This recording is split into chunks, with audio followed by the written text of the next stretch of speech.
Ahojte priatelia. Ahojte. V poslednom videu sme rozprávali o tom, aký náš nebeský Otec je dobrý Boh. Ale my vieme, že nie všetci ľudia poznajú tohto Boha ako takého dobrého, aký on naozaj je. Viete, viem jedno, že keď Boh stvoril človeka, tak ho stvoril preto, aby sa mu mohol dať. A verím, že v každom jednom človeku je zakorenená alebo zapísaná neskutočná túžba po Bohu, po ňom, po Otcovi. A tento svet to ale tak zakryl pred týmto človekom, pred nami, že tú neskutočnú túžbu, ktorú máme po Bohu, sa nám snaží naplniť všemožným kadejakým spôsobom, len aby sme nehľadali skutočne toho, koho máme hľadať, nášho nebeského Otca.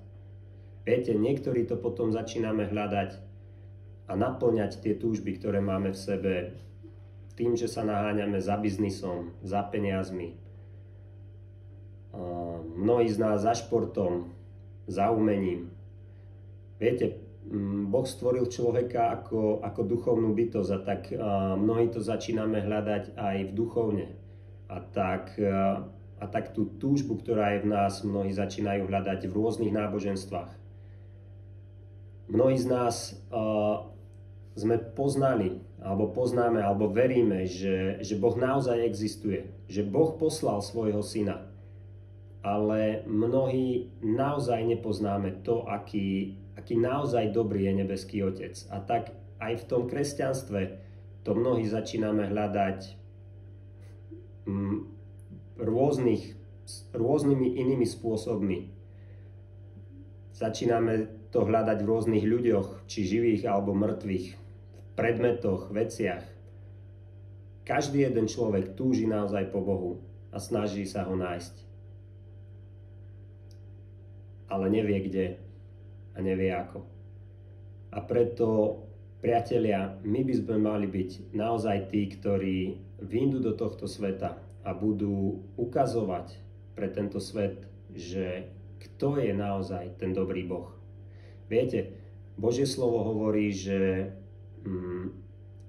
Božie kráľovanie nie je alebo Božie kráľovstvo nie je o pekných, sladkých rečiach, ale je o prejavoch moci. A ja naozaj verím, že keby ľudia naozaj poznali to, aký dobrý je Boh, tak by prestali hľadať alebo hľadať tú túžbu, tie motívy, ktoré sú v nich v tomto svete, ale našli by ich naozaj v Bohu. Ja verím, že náš dobrý Boh dokáže naplniť každú jednu túžbu nášho srdca. Boh nás stvoril ako každého jednotlivca, ako jedinečného a do každého z nás dal rôzne túžby. A ja verím, že Boh tieto túžby dokáže aj naplniť.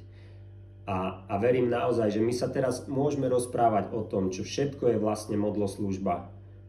Ale myslím si, že je to zbytočné, pretože ak pochopíme, kto naozaj je a aký je náš dobrý Boh, tak viacej nebudeme vyhľadávať nejaké modly. Ale tie túžby, ktoré sú v nás, nám On sám dokáže naplniť. A tak preto poďme do tohto sveta a začnime ukazovať to, aký naozaj dobrý je náš Boh. Poďme a ohlasujme to. Keď som sám tak začal nad tým uvažovať, že hlásať, svedčiť, ohlasovať, tak a určite mi dáte mnohí za pravdu, takže je to také skľučujúce, také, že ako a čo mám vlastne robiť. Tak chcel by som vám dneska vás tak povzbudiť, alebo vám povedať jednu vec, ktorá mňa osobne priviedla do slobody, čo sa týka tohoto. A to je to, že to vlastne nie my musíme svedčiť. Že ono je to v skutočnosti tak, že je tu niekto iný, kto svedčí. A my sme len nositelia, alebo také trúbky, cez ktoré on môže pôsobiť. Viete, Pán Ježiš odišiel do neba, aby nám mohol poslať tešiteľa, pomocníka, Ducha Svätého. A práve Duch Svätý je ten, ktorý svedčí v tomto svete o tom, aký dobrý je náš Boh a kto je to náš Pán Ježiš Kristus, náš Spasiteľ.